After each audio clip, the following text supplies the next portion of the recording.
अस्सलामुअलैकुम वरहमतुल्लाहि वबरकातुहू। Dear students, आज के इस लेक्चर में हम जानेंगे कि प्रेजेंट कंटिन्यूअस टेंस को हम कैसे इस्तेमाल करते हैं और कहाँ कहाँ इस्तेमाल करते हैं। जैसा कि आप लोगों को मालूम है कि माजी के लेक्चर में हम जान चुके हैं कि प्रेजेंट सिंपल टेंस का इस्तेमाल कैसे करेंगे और कहाँ पे करेंगे। और आज के इस लेक्चर में हम ये जानेंगे कि प्रेजेंट कंटिन्यूअस टेंस का इस्तेमाल कहाँ कहाँ होता है और किस किस तरह से होता है।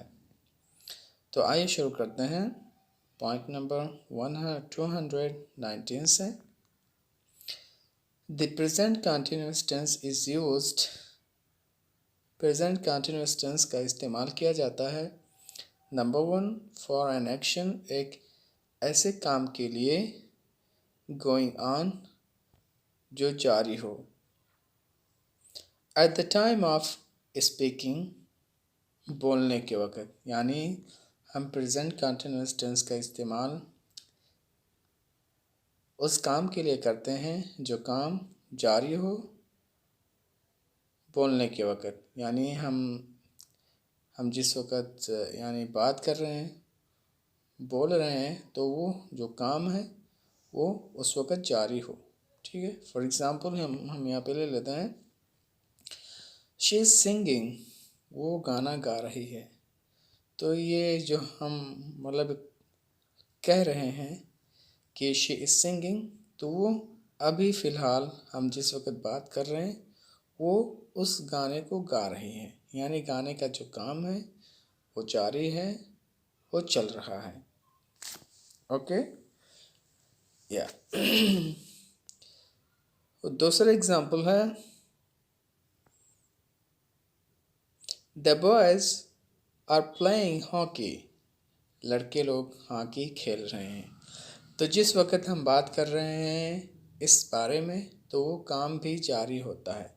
यानी जो प्रेजेंट कंटिन्यूअस टेंस का जो फर्स्ट इस्तेमाल है वो ऐसे काम के लिए इस टेंस का इस्तेमाल किया जाएगा कि वो काम बोलने के वक़्त, बोलते समय जारी हो। ओके, रुका ना हो। तो जैसा कि हमने यहाँ पर दो एग्जांपल्स को देख लिया, तो ये हमारा फर्स्ट इस्तेमाल कंटिन्यूअस टेंस का। अब दूसरा इस्तेमाल हम आइए देख लेते हैं। For a temporary action which may not be actually happening at the time of speaking, यानी उस काम के लिए भी हम यानी प्रेजेंट कंटिन्यूअस टेंस का इस्तेमाल करते हैं जो कि हकीकत में वाक़ ना हो रहा हो बोलते समय। यानी आप जिस वक़्त कंटिन्यूअस टेंस को इस्तेमाल कर रहे हो, लेकिन आप कंटिन्यूअस टेंस का इस्तेमाल तो कर रहे हो, लेकिन वो काम यकीनन फ़िलहाल उस वक़्त जारी ना हो। ओके, तो वहाँ पर भी हम प्रेजेंट कंटिन्यूअस टेंस का इस्तेमाल करते हैं। फॉर एग्ज़ाम्पल हम यहाँ पे देख लेते हैं I am reading David Copperfield. Okay, मैं डेविड कॉपरफील्ड को पढ़ रहा हूँ। तो आपका एक साथी है, उसने आपसे पूछा कि व्हाट आर यू रीडिंग, आप क्या पढ़ रहे हो। तो आपने कहा कि मैं डेविड कॉपरफील्ड को पढ़ रहा हूँ। तो आप यानी इस चीज़ को मतलब बोलते समय आप उस किताब को रीड नहीं कर रहे होते हैं, बल्कि आप यानी अपने मतलब घर में जाकर के या लाइब्रेरी में या मदरसे में उस काम को यानी करते हों। तो वहाँ पर भी हम यानी प्रेजेंट कंटिन्यूअस टेंस का इस्तेमाल करते हैं।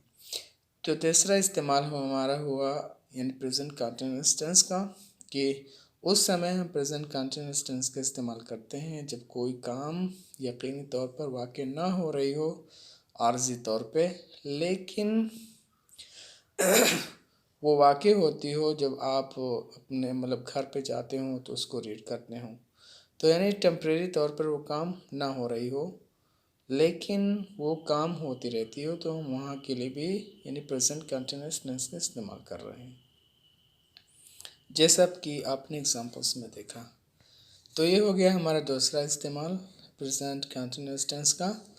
अब आइए हम देखते हैं कि प्रेजेंट कंटिन्यूअस टेंस का तीसरा इस्तेमाल कैसे और कहाँ पर किया जाता है। तो प्रेजेंट कंटिन्यूअस टेंस का इस्तेमाल, तीसरा इस्तेमाल, for an action that has already been arranged to take place in the future, यानी हम प्रेजेंट कंटिन्यूअस टेंस का इस्तेमाल उन कामों के लिए भी करते हैं जिन कामों का हमें पहले से इंतज़ाम कर लिए हों और वो फ्यूचर में वाक़ई होने वाला हो। यानी future in present continuous tense का इस्तेमाल हम उन कामों के लिए भी करते हैं, ऐसे काम जिनको हमने यानी मैनेज कर लिया हो और वो वाक़ई होने वाले हों या होने वाले हों फ्यूचर में, तो हम उनके लिए भी यानी प्रेजेंट कंटिन्यूअस टेंस का इस्तेमाल करते हैं। फॉर एग्ज़ाम्पल यहाँ पे हम देख लेते हैं, I am going to the cinema tonight. मैं सिनेमा के लिए जा रहा हूँ आज की रात। तो यानी अभी आप सिनेमा के लिए जा नहीं रहे हैं, लेकिन आपने अरेंज कर लिया है, आपने एक प्लान कर लिया है कि आज की रात मैं फ़िल्म देखने जाएंगे। तो आप एक काम को अगर आप अरेंज कर लेते हो, मंसूबा कर लेते हो और उसके बारे और वो जो मंसूबा है, वो जो प्लान है और जो अरेंजमेंट है वो फ्यूचर में वाक़ई होने वाला हो, तो उसके लिए भी हम प्रेजेंट कंटिन्यूअस टेंस का इस्तेमाल करते हैं। जैसा कि हाँ आपने देखा, I am going to the cinema tonight, मैं आज की रात सिनेमा जा रहा हूँ। यकीनन आप उस वक़्त जान नहीं रहे होते हैं, लेकिन अपने दोस्त को आप बाखबर कर रहे हैं कि मैं आज की रात, मेरा ये प्लान है, मेरा ये अरेंजमेंट है, इसके लिए मैं आज रात को जा रहा हूँ। तो आइए दोस्त एग्ज़ाम्पल को देखते हैं। My uncle is arriving tomorrow, मेरे चचा कल आ रहे हैं। तो यहाँ पर यानी आपके चचा जो हैं अभी आ नहीं रहे हैं, लेकिन जो प्लान है, जो अरेंजमेंट है, वो कल आने का है। तो वहाँ पर भी आप यानी प्रेजेंट कंटिन्यूअस टेंस का इस्तेमाल कर रहे हैं। My uncle is arriving tomorrow, मेरे अंकल कल आ रहे हैं। ओके, तो ये हो गया यानी प्रेजेंट कंटिन्यूअस टेंस का 3 इस्तेमालात, जिन्हें आप गौर से देखें और सुने और समझने की कोशिश करें। और जो 220 पॉइंट है वो आके देख लेते हैं हम। It has been pointed out before that the simple present tense is used for a habitual action. जैसा कि हमें मालूम है कि प्रेजेंट सिंपल का इस्तेमाल आदत के लिए किया जाता है। ओके, लेकिन यानी प्रेजेंट कंटिन्यूअस टेंस का भी इस्तेमाल आदत के लिए किया जाता है, उन आदत के लिए जो ज़िद के तौर पर किए जाते हों। ओके, एडवाइस देने के बाद, नसीहत करने के बाद भी अगर वो आदमी या कोई जानवर या कोई चीज़ बाज ना आता हो, तो उस आदमी के उस आदत को बताने के लिए हम कंटिन्यूअस टेंस का इस्तेमाल करते हैं। It has been pointed out, ये पहले मतलब इशारा किया जा चुका है, that the simple present tense is used, कि सिंपल प्रेजेंट टेंस का इस्तेमाल किया जाता है हैबिचुअल एक्शन यानी आदत वाले कामों के लिए, यानी ऐसे कामों के लिए जिसमें आदत को उजागर किया जाए, शो किया जाए, तो उसके लिए हम सिंपल प्रेजेंट टेंस का इस्तेमाल करते हैं। However, when the reference is to a particular obstinate habit, लेकिन जब एक के ज़िद वाले आदत की बात हो, तो वहाँ पर और वो आदत यानी उस इंसान के अंदर बाकी रहती हो, फॉर एग्ज़ाम्पल मिसाल के तौर पे, in spite of advice and warning, यानी एडवाइस देने के बाद भी, वार्निंग देने के बाद भी अगर वो आदत उस इंसान के अंदर पाई जाती है, रहती है, तो वहाँ पर हम कौन सा टेंस इस्तेमाल करेंगे? वहाँ पर हम प्रेजेंट कंटिन्यूअस टेंस का इस्तेमाल करेंगे। उस आदमी के उस आदत को, उस ज़िद को, उस हठधर्मी को उजागर करने के लिए। ओके, और उस फेल के साथ हम एडवर्ब का भी इस्तेमाल करेंगे, और वो एडवर्ब हमारे हो सकते हैं ऑलवेज, कंटिन्यूली या कंस्टेंटली वगैरह, जो इन माने में कोई भी एडवर्ब इस्तेमाल कर सकते हैं आप। ओके, तो हमें यह मालूम हुआ कि वैसे आम तौर पर आदत के लिए जो टेंस इस्तेमाल होता है वो प्रेजेंट सिंपल है, लेकिन कोई एक ज़िद वाली आदत हो वो एडवाइस देने के बाद भी, वार्निंग देने के बाद भी वो आदमी उसे नहीं छोड़ता है, तो हम उसके लिए प्रेजेंट कंटिन्यूअस टेंस का इस्तेमाल करते हैं एडवर्ब के साथ। चाहे वो एडवर्ब ऑलवेज भी हो सकता है, वो कंटिन्यूली भी हो सकता है, और कंस्टेंटली भी हो सकता है। फॉर एग्ज़ाम्पल हम यहाँ पर देख लेते हैं, my dog is very silly. मेरा डॉग जो मेरा डॉग है वो बहुत ही बेवकूफ़ है, बहुत ही सिली है। He is always running out into the road. वो हमेशा दौड़ता रहता है रोड पर। ओके, तो यहाँ पर आपने देखा कि आपका ये जो डॉग है, इसको रोकने के बावजूद, इसको मना करने के बावजूद वो नहीं मानता है और वो रोड पर दौड़ता रहता है। तो ये हो गया हमारा चौथा इस्तेमाल प्रेजेंट कंटिन्यूअस टेंस का। ओके, तो ये हो गए हमारे 4 इस्तेमालात जो कि बहुत इम्पॉर्टेंट है प्रेजेंट कंटिन्यूअस टेंस के इस्तेमाल करने के सिलसिले में। अब आइए हम देखते हैं 221 जो कि बहुत इम्पॉर्टेंट है। The following verbs on account of their meanings are not normally used in the continuous form। यानी कह रहे हैं कि आने वाले जो वर्ब हैं, आने वाले जो वर्ब के अक़साम हैं, अपने माना देने के बावजूद भी कंटिन्यूअस टेंस में इस्तेमाल नहीं किए जा सकते हैं, या कंटिन्यूअस टेंस के अंदर उमूमन इन वर्ब्स का इस्तेमाल नहीं किया जा सकता है। यानी जो आने वाले फेल होंगे उनको हम कंटिन्यूअस टेंस में इस्तेमाल नहीं करेंगे। तो आइए हम देख लेते हैं कि वो वर्ब्स कौन कौन से हैं जिन्हें हम कंटिन्यूअस टेंस के तौर पे इस्तेमाल नहीं कर सकते हैं। नंबर 1, वर्ब्स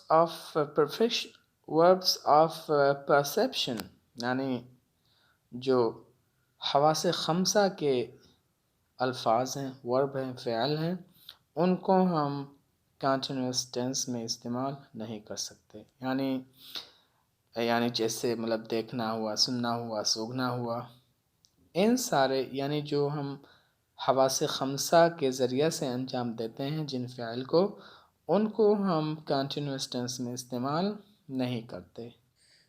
तो फर्स्ट टाइप का जो वर्ब्स हुआ हमारा जिनका इस्तेमाल हम कंटिन्यूअस टेंस के लिए नहीं कर सकते हैं, वो है वर्ब्स ऑफ परसेप्शन। दूसरे टाइप्स के जो वर्ब हैं जिनका इस्तेमाल हम कंटिन्यूअस टेंस में नहीं कर सकते या कर सकते हैं लेकिन चंद कैद के साथ, शर्त के साथ, वो है वर्ब्स ऑफ अपीयरिंग, यानी ज़ाहिर के माना देने वाले वर्ब्स। ओके, तो अगर कोई ऐसा वर्ब है जो मतलब जिसका माना होता है ज़ाहिर होना या दिखना या लगना, तो इन सारे वर्ब्स के साथ हम आईएनजी फॉर्म यानी कंटिन्यूअस टेंस नहीं बना सकते हैं।